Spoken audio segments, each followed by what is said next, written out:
And on the undercard of March 9th, man, we have another uh, star-studded fight with Deontay Wilder and Zayla Zhang. Wilder getting right back on the bike, man. And after his loss to Joe Parker, he signs back up for what I believe is a do or die type of fight. Zhang, Olympian and everything, bro. Got all the technical skills you would want to see in a big heavyweight. Knows how to move and throw combination punches. But when Wilder, is on his game, and I think Wilder believes that one round in 2 years was his downfall in that fight against Joe Parker. I think his inactivity was a Achilles heel in that fight. He never could get his timing and rhythm. He was just off, like nothing seemed to work. So now he gets a chance to rewrite this wrong, and but he's going up against a guy that has his own dreams of becoming world champion.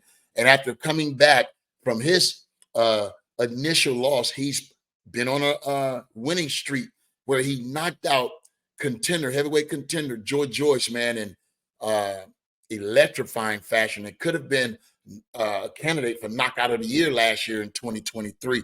So Zhang is coming in with a lot of confidence, bro.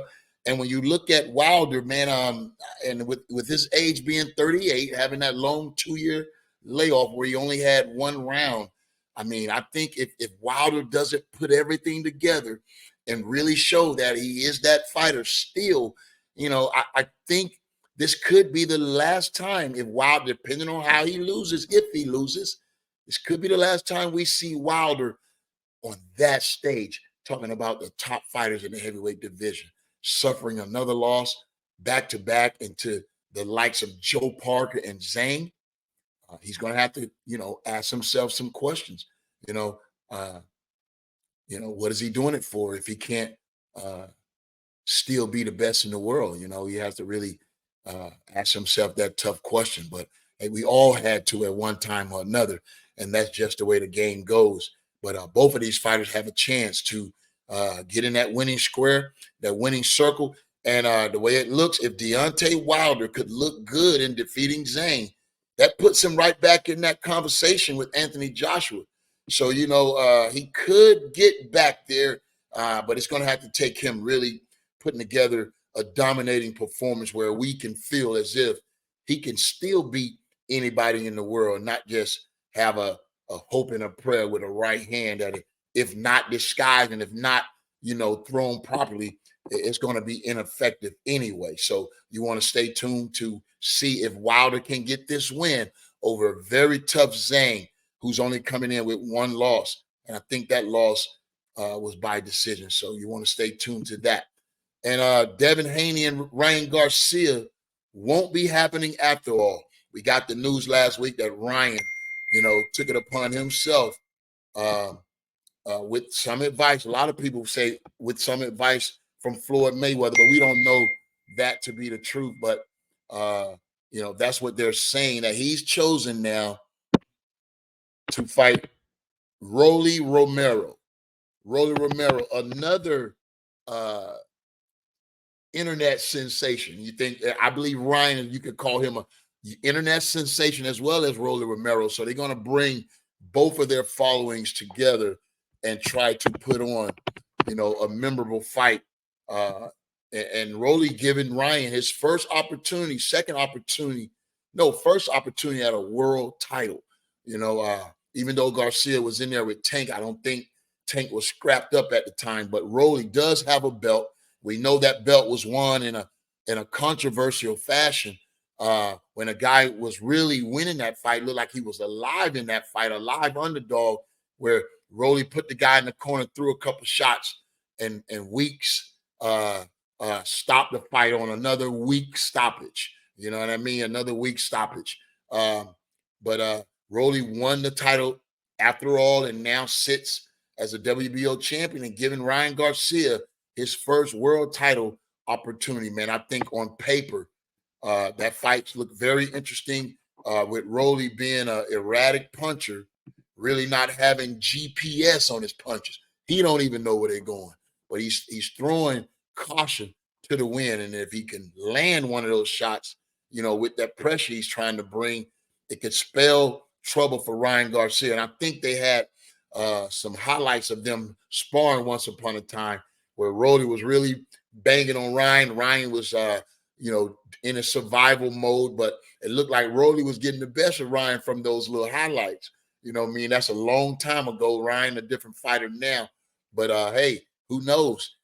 This might be the style that really allows Rolly to show himself that night. So still more to be unveiled on that fight and broken down. But right now, as it sit, I like Ryan to be able to use his height and his reach to do what he needs to do to secure that win and set up maybe a showdown with the other unified or the other champion, Tank Davis. I'm sorry, uh, Haney. Yeah, my boy Haney, man, and Bill Haney and Devin Haney. When you talk about Bill and Devin Haney, man, you see that Bill has been really marketing and promoting his son, man, like none other. Really telling the world, that he has a special talent in Devin. And I think the world is starting to see that. But when you see, him trying to promote his son, and then you see legendary fighters like Bernard Hopkins, who's done it all in the ring, ringside, trying to initiate or trying to, what you would call chump or, just trying to intimidate Bill Haney in the way he feel about his son. And I saw that, and I didn't like that, man. I think, Bernard is on another level. He know how it is to be in the trenches. And when you got the backing and the following and the support that you got, they're going to ride for their guy. So he know he can't be taking none of that personal. And if you pushing on these guys and you threaten grown men to come to the restroom, it makes me feel like you're looking for a fight, Bernard. And, you and I got a little history together.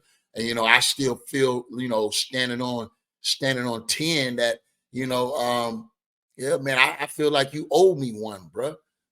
For the way, I extended that ladder and that olive branch, bro. And I just believe, man, if you standing on business and what you portray, I think you owe me a date. You feel me? And with them doing these exhibitions and everything, I don't think it's no excuse that why you and I can settle our differences, because I want to show the world that first fight wasn't even an indication of what that showdown could have been like if I would have been awarded that rematch. And I know, with all the things circling around, all the mystery of that fight, I think a rematch could have really, set the record straight.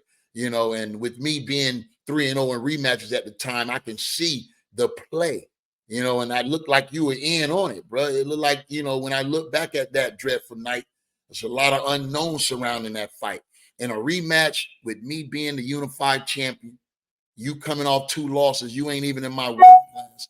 I give you the olive branch, and you don't even respect that by giving me a rematch, bro, to really show and show the world what you really made of, where I could have showed the world what I was really made of, But that's neither here nor there, but that invitation still is out there. And I think all shout outs must be answered. You feel me? So Bernard Hopkins, you around here trying to intimidate Bill Haney, shoving on the man. Bro, if you want to pick a fight, look no further. I'm ready. And you've been warned. So that's 2024. The alien Bernard Hopkins around here running ringside, trying to intimidate everybody but real fighters. So, that's that.